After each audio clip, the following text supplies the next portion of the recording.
Hi, welcome to East Meets West, an integrative approach to men's health. I'm Dr. May. I'm a naturopathic physician, board certified in endocrinology, and practicing mostly in Whitefish, Montana, and Fairbanks, Alaska. Mike?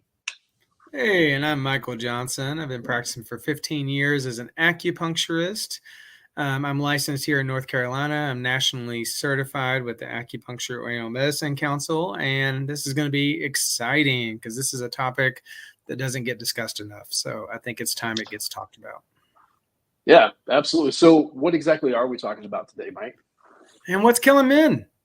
You got to wonder because you always look in the news or you see family and guys are dying Yeah. way too young. You get that 60, 61-year-old that looked like they were going to be invincible, and then they have a massive stroke or heart attack or something happens to Mhm. them. And we don't really address it. It's just like, oh, yeah, men don't live as long as women. It happens.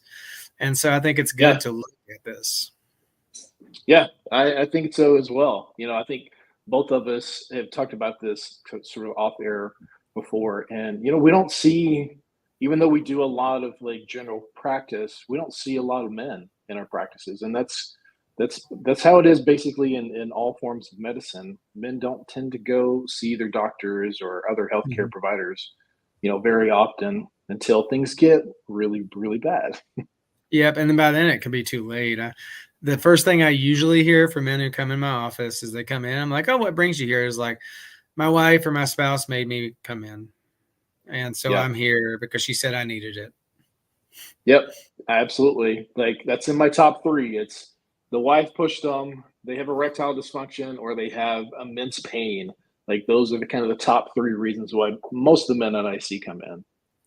Yeah, and with erectile dysfunction, it's especially interesting because sometimes, at least for me, they won't even mention it in the first visit, even though that's why they're there. It'll be a Hmm. couple visits, and then all of a sudden they'll be like, "Oh, and is this something you can help with?" And then you realize that was the whole reason in the first place was to come in to Yeah. see. Yep. Absolutely.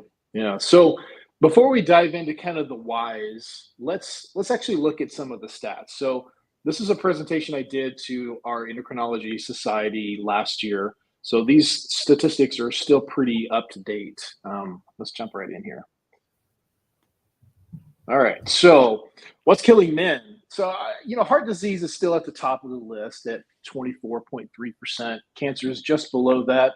That's mostly prostate cancer, colorectal cancer, and I believe lung cancer are kind of the top three for those. Unintentional injuries, so accidents, 7.4%. But you can see there's a big difference between number one, number two, and then jumping down to number three. Sure. Going from the 20% percentiles to down to 7.4%.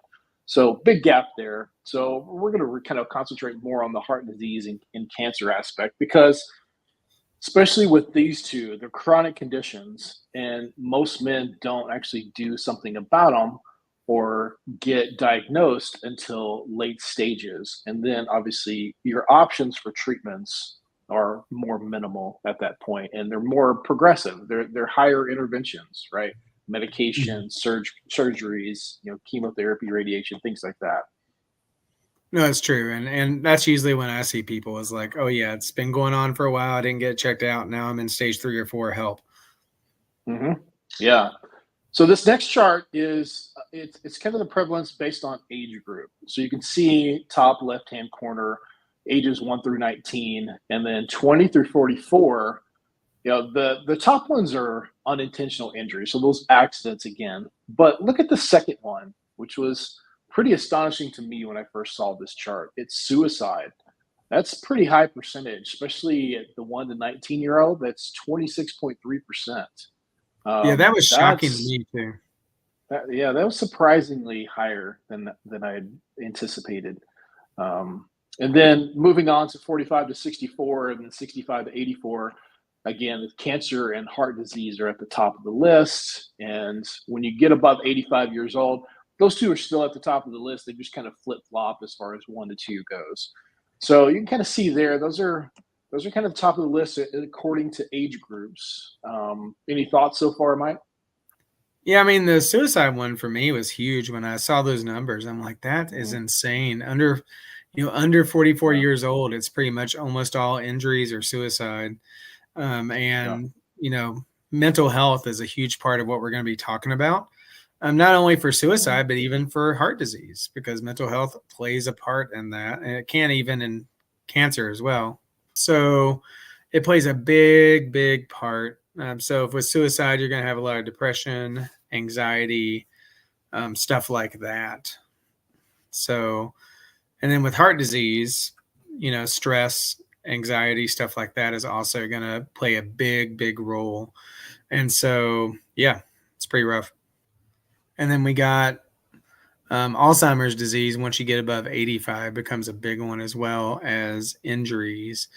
So it can be pretty crazy. And then, cancers, some of which are preventable, or even stuff that, you can help with lifestyles, especially lung cancer is a big one that we'll also talk about. So, Yeah. Yeah, I agree. Yeah, we'll dive in more to like the mental health aspect of like suicide, things like that here coming up. But let's go on to the next one. So these are trends in age-adjusted cancer death rates. So you can see from many of these, they've actually gone down. So this goes back to several decades ago, and the trend sent up into like 2020. So you could say, let's take for instance stomach cancer. It's over 40. So this is a rate per 100,000 male in the population. So you can see it's steadily declining. Colorectal cancer, kind of plateaued all through the 60s and 70s, but now is on the decline as well. Prostate cancer kind of peaked in the 1990s, but now has really started to drop in incidence. Liver cancer, leukemias, like leukemias are kind of holding pretty steady. Pancreatic cancer, you can see, has been pretty steady as well. I'm not seeing a lot of decreases in those. But look at lung and bronchus, so lung cancer here. I mean, this made sense. Huge increase up until like the 80s and 90s when we started implementing, things like not being able to smoke in restaurants and public places, right? And we're starting to see a huge decline in those numbers since. yeah, and it makes sense. It's a lot of it's preventable, and it's not always from smoking. There can also be environmental stuff. There can be work stuff, but overall, it's a huge drop from. It looks like at its peak, it was at 90 per 100,000, and now it's down to about 40. So, I mean, that's a big drop.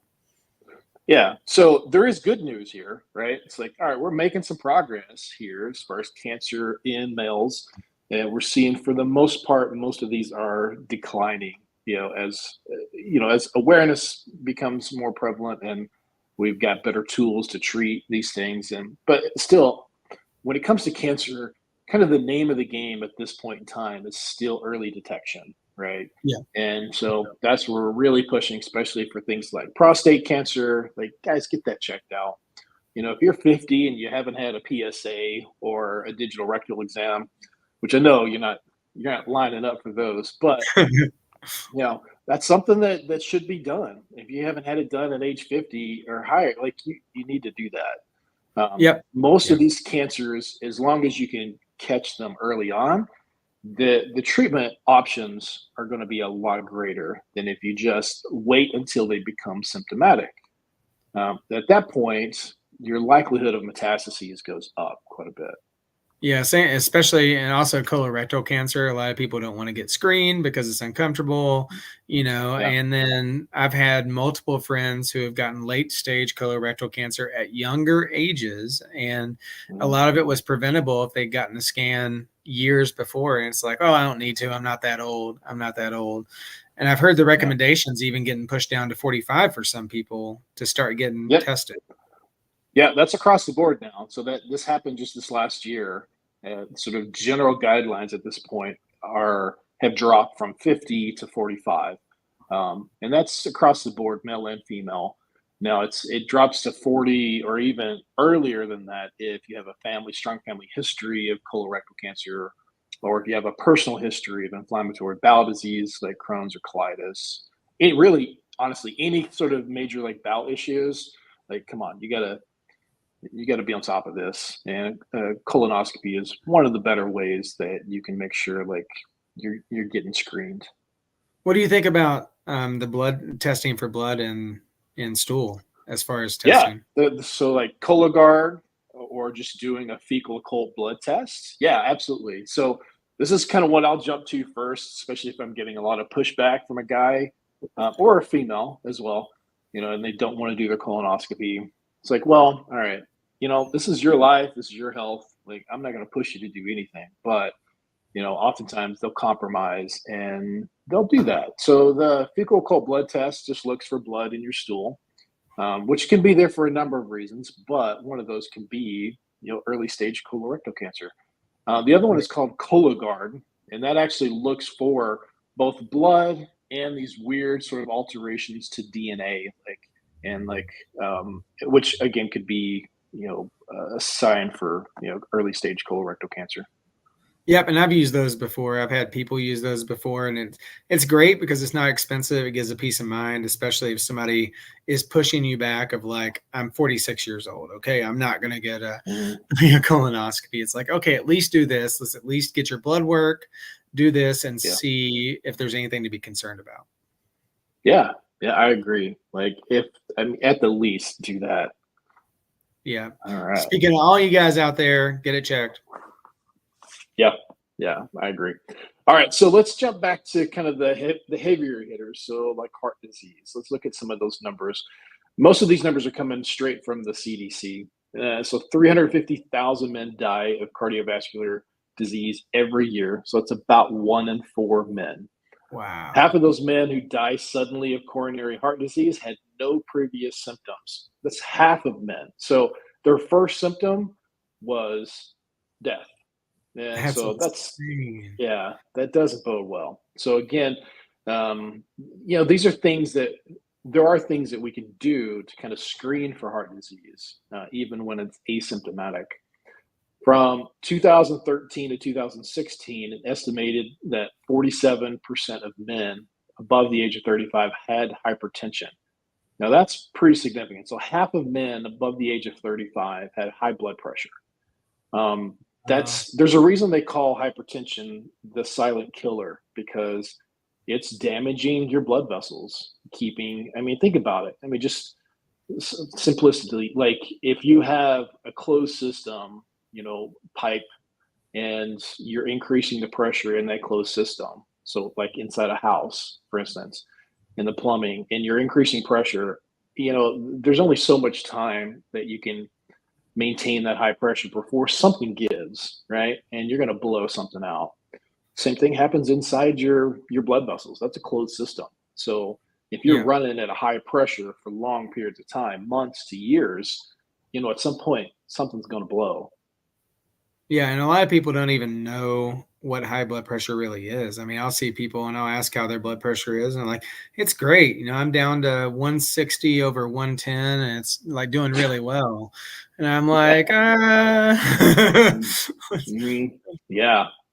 We tend to really concentrate on cholesterol when it comes to cardiovascular disease prevention, and we kind of really hone in on the cholesterol aspect. But I really try to engage with patients and educate them as to like what the bigger risk factors are, and that's things that damage your blood vessels, and that usually comes in the form of high blood pressure. So a lot of pressure there. High blood sugar. That's why diabetics have exponentially higher rates of cardiovascular disease. And then chronic inflammation. So if you got a ton of inflammation from a poor diet, poor sleep, whatever else it might be, you might have an autoimmune condition or something else. Those are all three things that are going to damage your blood vessel.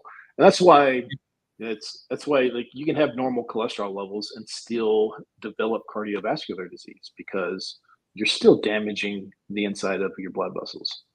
And it's all connected in Chinese medicine. You get this high blood pressure, which can be caused by heat, or you talk about yang rising and heat, and basically it all goes to your head, and they look at it as like, things are not able to move as much. So you have this buildup of heat and pressure, which eventually damages your heart and it damages other organs. And you're talking about diabetes, sugar causes a lot of heat and damp in Chinese medicine, which again affects, blood pressure. It affects your blood vessels. So it's the same thing as usual. It's just a little bit different terminology than you're used to. Yeah. That's fascinating. I mean, we've said this before. Like, I love Chinese medicine in that it's been around for so long, and they were just really great observers, right? Mhm. Even though they may have not had sort of the medical like dialogue that we have today, like where we understand it better at a physiological and biochemical level, but they were great observers, and so they're saying the same thing, just in a Yeah, different sort of format, right? absolutely. And same thing for inflammation. Inflammation shows up for most people as heat, and it can, Mhm. and then that can cause the same things we're talking about. So it's interesting that these mechanisms all kind of connect together. Yeah, yeah, I agree. Last thing on here, men tend to develop heart disease 10 to 15 years earlier than women do. It's significant. So there, yeah, that's again, it's the sort of average age of first heart attack. If a guy's going to have a heart attack, is around mid 50s, and so think they're developing that heart disease back in their 30s, right? And not doing anything about it. Oh man, I'm glad we're talking about this important stuff. Yeah, absolutely. Cancer, more than 700,000 men diagnosed with cancer each year. 230,000 of those are prostate. 300,000 of those cases will result in death. So almost half of those are going to result in death. The cancer Wow. mortality rate is higher in men than women. So you're looking at 189.5 per 100,000 versus 135.7 for women. Now, the good thing is this has declined almost 2% since the 1990s compared to women at 1.4%. So we are seeing a little bit better decline over the last couple of decades than women are. So that's some improvement, but still, these rates are pretty darn high. And it's stuff that a lot of times, not everything, but a lot of them can be screened for fairly easily, like we talked about earlier. So it's even more important Mhm. that you keep an eye on it. You're probably fine. Yeah, you're probably fine. You still need to get it checked. Yeah. I mean, look at the prostate one. Like, that's an easy one.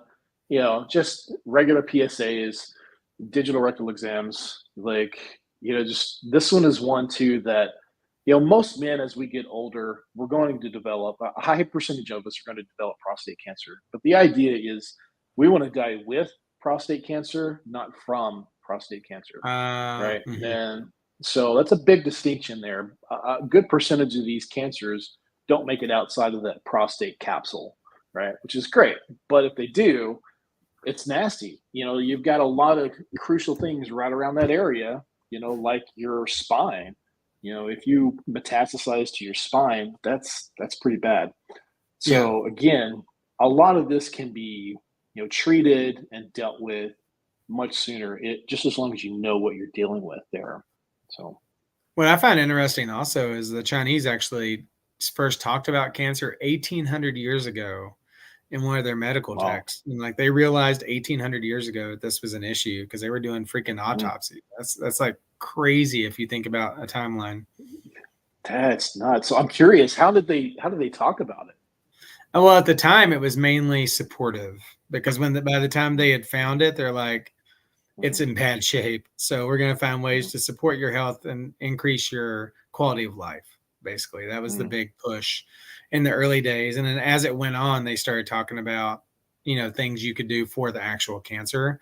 But nowadays, what we usually do, which is really effective, is people will get standard Western medical treatment, any surgery they need, radiation, chemotherapy, and then we support both, what they're going through with their body and the side effects of those medications. And that works really Mhm. well, at least from my perspective. Yeah, that's a good point because a lot of people kind of shy away from the idea of chemotherapy and radiation because I mean basically the idea there is we're trying to destroy the cancer before the treatment destroys your body, right? Yeah. And yeah, it seems pretty rough, but at this point, for various types of cancers, that's the best that we have. Now, are we going to look back 100 years from now and go, "What the heck were those guys thinking about?" Like, yeah, probably so, right? Just like we do, like bloodletting and the use of mercury, back 150 years ago. You're not still using But mercury? in your treatments? Right. What? I like to roll it around in my hand, So yeah, so granted, like yeah, there will be better treatments, immunotherapy and stuff like that as it develops. We'll have better tools, but at this point in time, it's rough. And this is, I think, though, where sort of complementary medicine, acupuncture, and naturopathic medicine really shine Yeah. because we can help keep people healthier as they're going through these treatments, and they tend to have better outcomes. Like once the cancer is gone, or once they're in remission, at least, like they have a better quality of life, they recover better. So there's still a really good place for complementary medicine right now, Yeah. even though it's cancer. Yeah, and I've worked with oncologists before. I've helped people Mhm. go get checked for cancers before that they never even thought about or looked at because I was able to spot something that they just Mhm. didn't know about or see. And so it's a big part as far as prevention as well as treatment. Yeah, and that's a good point. Prevention is still the name of the game now, and most of these cancers, a high percentage of them, are going to be um, they're going to be enhanced by poor lifestyle decisions, right? Yeah. And so, if you've got a bad diet, you're very sedentary, you have poor sleep, you got a lot of stress, like that's just like the perfect storm for turning on those genes to make all sorts of tumors, right? So So if you're an it's still American to business this. person or stressed worker, Yeah. gee. Oh, yeah. I mean, Western life, like we see it's consistently cancer and heart disease, which are going to be more those chronic degenerative conditions like that, based on lifestyle or perpetuated by poor lifestyle. We Mhm. see those much more at a higher rate in westernized sort of countries. And that's what I work with a lot on people, honestly, is like as they're getting treatment, I also talk about lifestyle stuff. Because traditional Chinese medicine, it's going to be a lot of not processed foods, not processed sugar. You're Yeah. going to be eating a lot of whole foods, vegetables, Hmm. good quality meats. I mean, good quality, like not garbage that has a bunch of chemicals added. But if you have a local Hmm. farm, it can actually be cheaper and you're getting good quality grass fed meat that's going to take care of your body a lot better and really focusing Yeah. on things you can be doing at home, even if you don't currently have something that is killing you that you know of. Yeah. Yeah, that's a good point. It's we tend to want to jump to these crazy, very dramatic sort of interventions as far as even like prevention. Oh, I'm going to go vegan, or oh, I'm going to go carnivore, or you know whatever else sort of kind of very dynamic sort of intervention there. When most of this is just figuring out how to be just moderate across the Yeah. board on a lot of different things and just developing a good healthy lifestyle that incorporates, I call it the core four, so it's like nutrition, activity, sleep, and stress management. Like if you're intentionally trying to improve all four of those, you're going to go a long way to decrease your risk for a ton of different things, especially cancer and heart disease. Absolutely. It's all about balance. I mean, that's what they say in with acupuncture is like yin and yang. It's a balance. You need a little bit of Yeah, this, a little bit of that, not too much of any one thing. yeah, I think that's a great approach. Hmm. So overall mortality rate, 41% higher for men than women, higher for men in 8 out of 10 leading causes of death, including heart disease, cancer, stroke, and diabetes. So crazy. Again, yeah, we'll talk about why that is coming up here and what can we do to drop those numbers. Mm. Some contributing factors. So only 60% of men get their yearly physical exam. 20% of that is because of their nagging partner. So Yep. I'd say that's pretty consistent, if not conservative numbers, in my opinion. Um, 40% of men won't go to a doctor until something is seriously wrong. Again, I think that's pretty conservative. I expect that to actually be higher. In my experience, My it's three, yeah, same here. So the three P's for going to the doctor, and this is kind of what I alluded to earlier: pain, partner, or penis, so erectile dysfunction. Um, 31% of men will suffer from depression in their lifetime. That's a huge one. I mean, that's, yeah. that going back to the whole suicide aspect, Yeah. and that's massive. And some of that's cultural, Oh, I think, too. cultural, yeah, Yeah, and yeah, I people just agree. don't wanna talk about their emotions, especially the older generations, like, they don't talk about their Mm, emotions at all.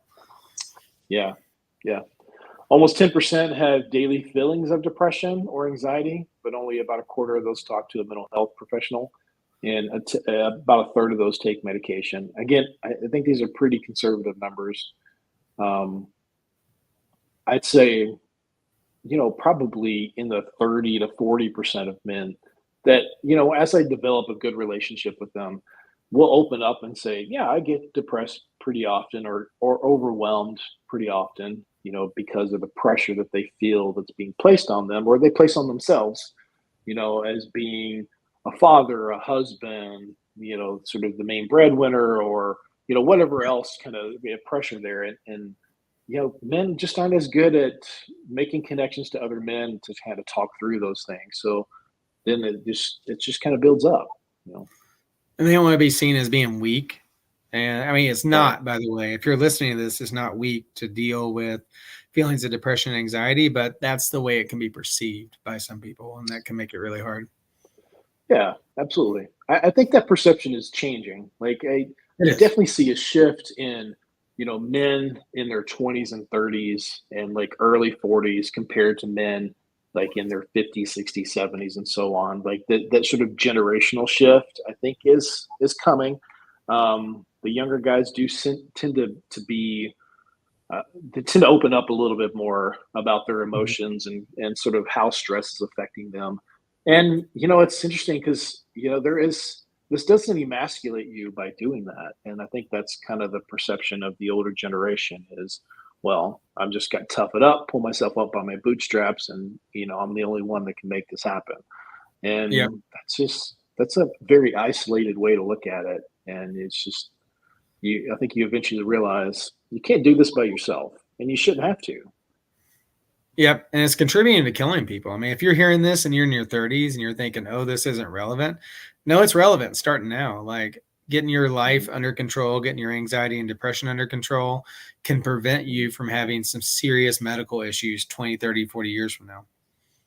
Yep. Again, going back to that prevention piece, you got to be thinking about this proactively, decades ahead of this. So, That's one of my favorite and questions you ask as a doctor a lot of mm, times mm, is like, you ask, how you wanna live better, like a better life now and in the future, and what are you doing it for? And I always mm. thought that was a great question.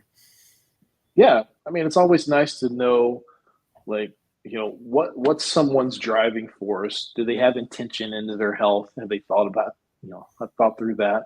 Not only Yeah, their family's health, but their own health. And how do they look like, or how do they think they're going to be in 10, 20 years? You know, doing the same things now that they're doing then. yeah, Oftentimes, it's not going to look good. It's like, and guys realize this. Like, you're in your 20s and 30s, and you're pushing yourself, and you're working 12 hours a day, 6, 7 days a week. And it's like, yeah, your body can handle that. But then you ask them, like, well, do you think you're going to be able to do this in another 10, 20 years? And I mean, if they're being honest with themselves, they know they're not going to be. And so yeah, there needs to be some kind of change that happens. absolutely. And then the last one here, more than 60% of adult men are overweight or obese. That's gonna, I mean, that's just gonna wear you out. You're carrying around 20, 30, 50 extra pounds on you. Yeah, I mean, that's, I remember back in college, I got to volunteer to wear the pregnancy belt. So it's just this little belt that you wear that puts on an extra, I think it was 35 or 40 pounds in your Mhm. abdomen. And it just, the idea was, you get a sense of like how pregnant women feel, after lugging this thing around we only had to do it for 2 weeks. Oh man. I mean, I was 22, 23 at the time, in great shape. And after those 2 weeks, man, I felt beat down. I mean, it was tough and just it drained all my energy and my back started hurting. It's just like, and many of us are carrying this extra weight around, which we don't realize the effect that it has on us.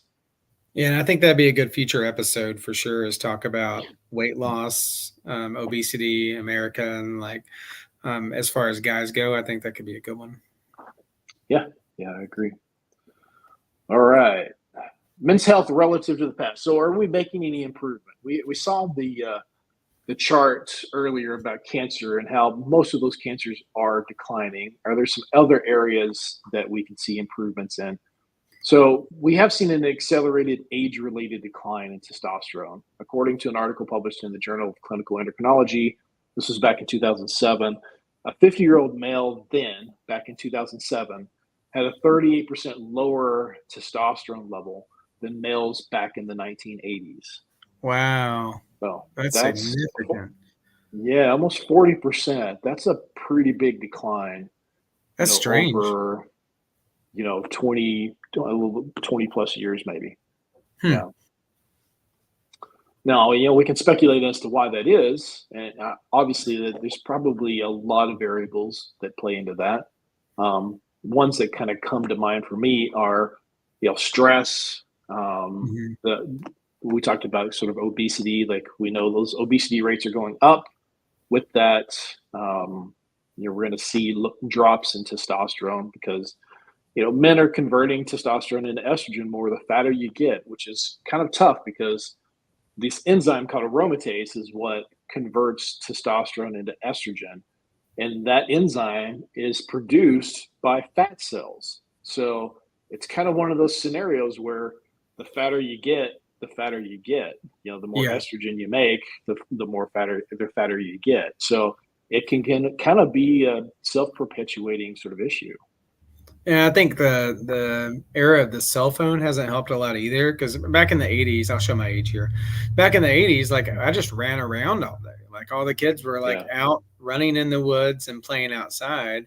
And in 2000, in the 2000s, all the kids are watching TV inside on a couch, and I won't say all, but a lot. And I think that makes a big difference because adults are doing the same thing. This 50-year-old male has this lower testosterone. It's like, I got tired from work, so I went home and I watched TV for 6 hours, and then I took a shower and went to bed. Yeah, I completely agree. One simple thing that I do is just to have people track their steps per day. And that gives me a really good sense of how active they are, because most of us will overestimate how active we are. And so I'll ask, how many steps a day do you think you get? Oh, I probably get 8 to 10,000 steps a day. And then when we actually measure it, they're getting 3,000 to 5,000 steps a day. It's like, that's a big difference. Like, that's a good place to start there too. There was also this study done a few years ago where they looked at incidence of all-cause mortality. So everything that would cause death. And it was both men and women.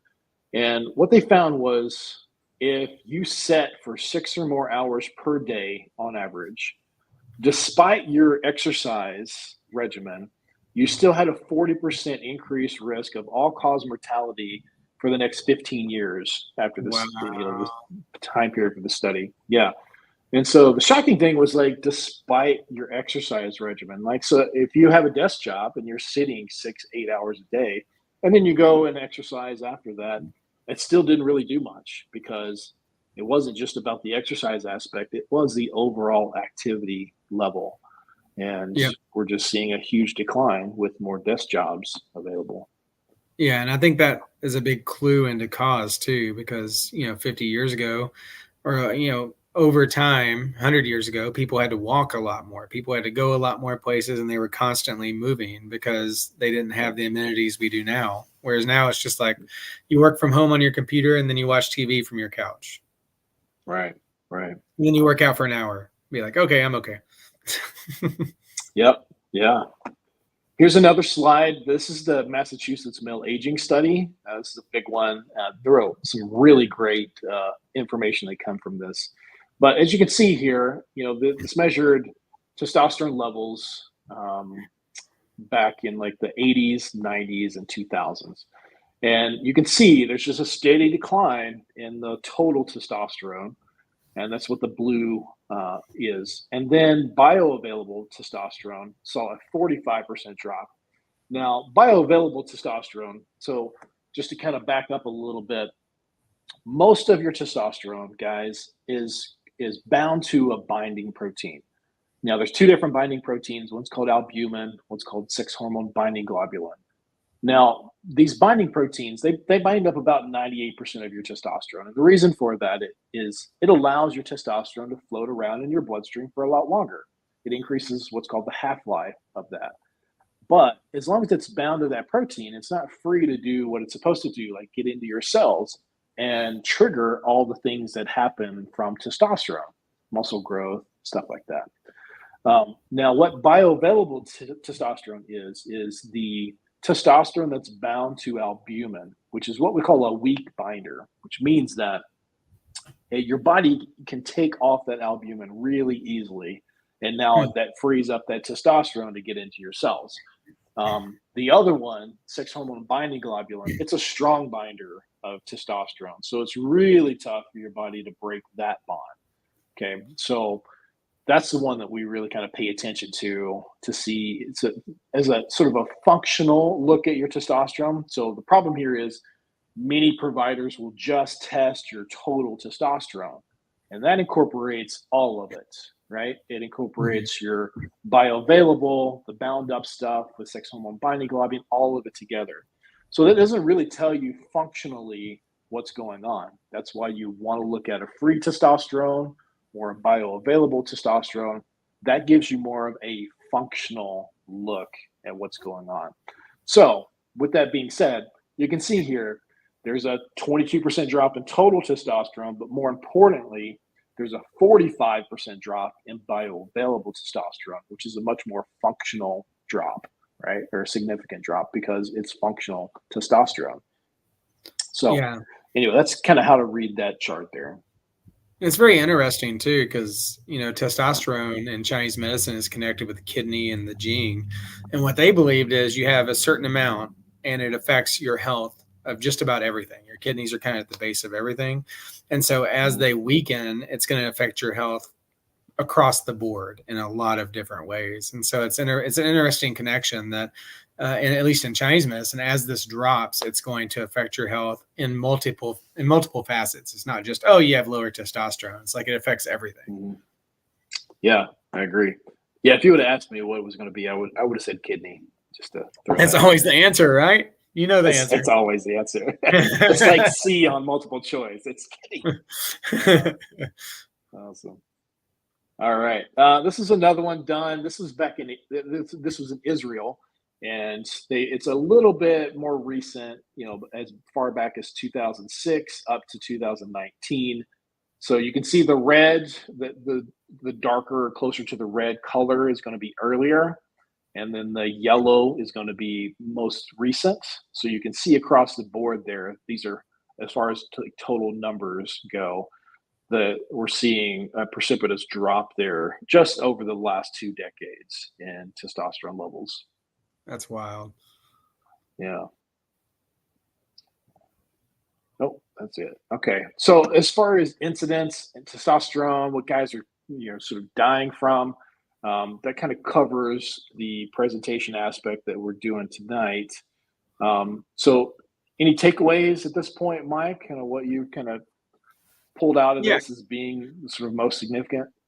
Yeah, I know it sounds a little negative and scary, but that's not what it's trying to come across as. What we're trying to do is make sure that we're actually paying attention, because as guys, I mean, we need to be focused on caring about the people around us, and you can't care about people if you're dead or really, really sick. And if you can prevent it and feel good in your 70s or 80s, like by doing small things, like why not do it? What does it cost you to do it? Almost nothing. Right. And that's the thing is you got to be intentional, and you'll hear me talk, if you're a patient of mine, you hear me talk about that a lot. Like, be intentional about what you want to do. I mean, that's how we make any progress in any aspect of life, right? It's like, if you want to build muscle in the gym, obviously that's just not going to happen, right? You got to be intentional. You got to have a program that's going to be progressive, and geared towards like hypertrophy and building muscle, right? So if you want to be healthy and you're thinking you're listening to this and you're in your 20s and 30s, if you want to be healthy in your 40s and 50s and so on, like you need to be doing things now. You need to Yep. start setting up Absolutely. those habits now so that you can be healthier then. You can't just wait and be like, all right, once I hit 45, I'm really going to get back into it and get healthier again. Like that's too long. It's too late. Yeah, and 40, I mean, I'm 43. I'll go ahead and tell my age on here. And 10 years ago, working out, eating made a much bigger difference than it does now. It still helps, but I have to work harder for the same results. It's diminishing returns.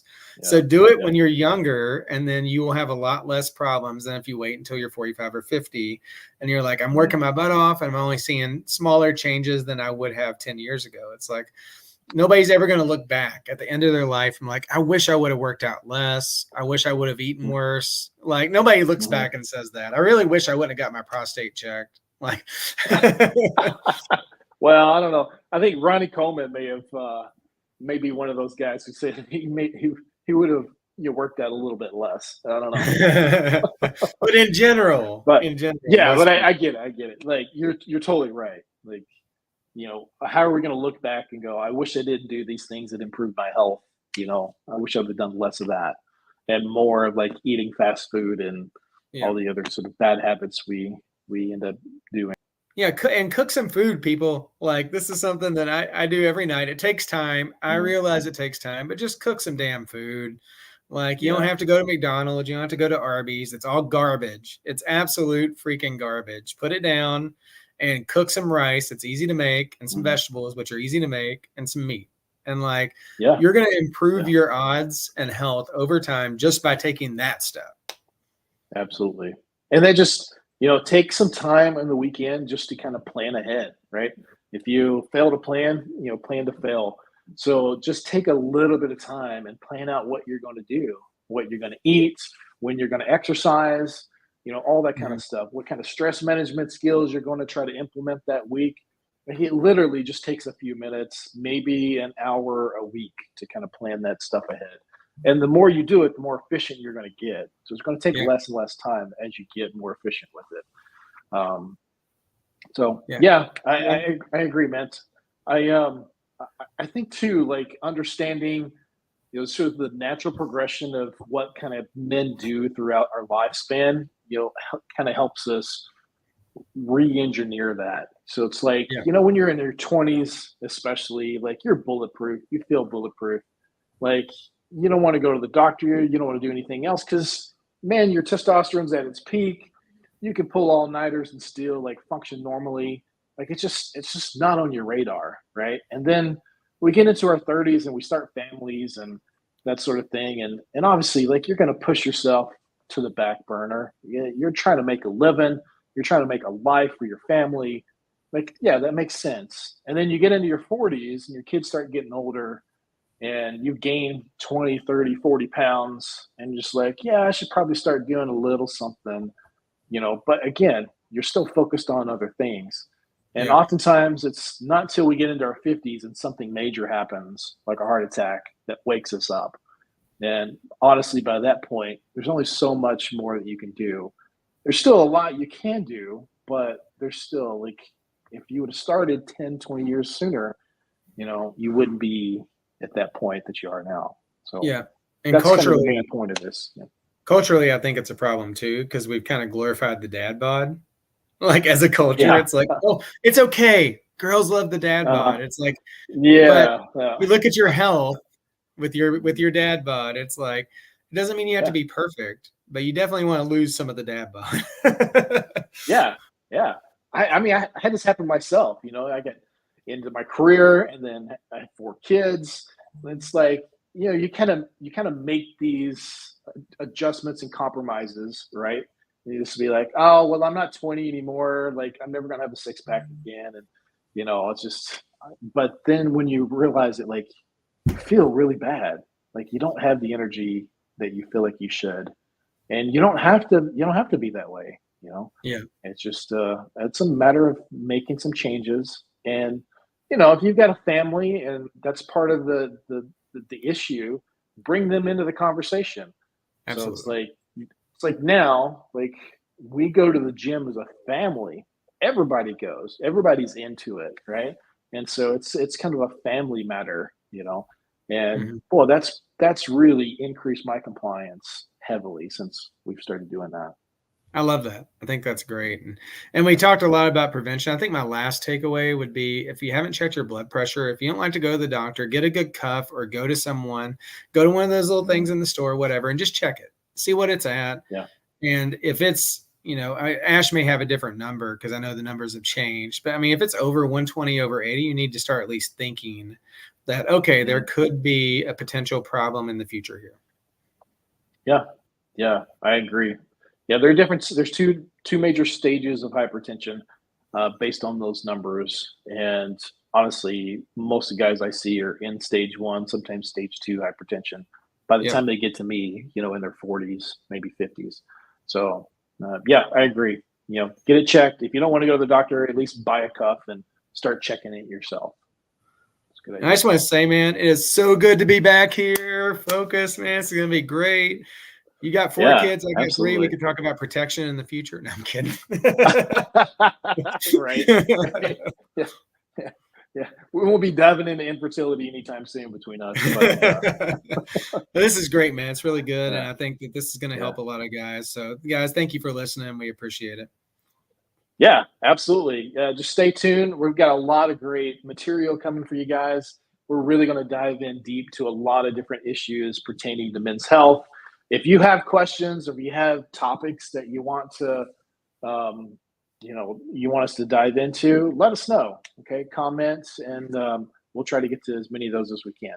Yeah, we'll answer everything we can, but keep tuning in. We're going to be hitting a lot of awesome, fun subjects this year, and hopefully give you Mhm. some insight on what you can do to improve your health and be stronger and better for you and for your family and community. Absolutely. So for Mike Johnson, I'm Dr. May. This is East Meets West, Integrative Approaches to Men's Health.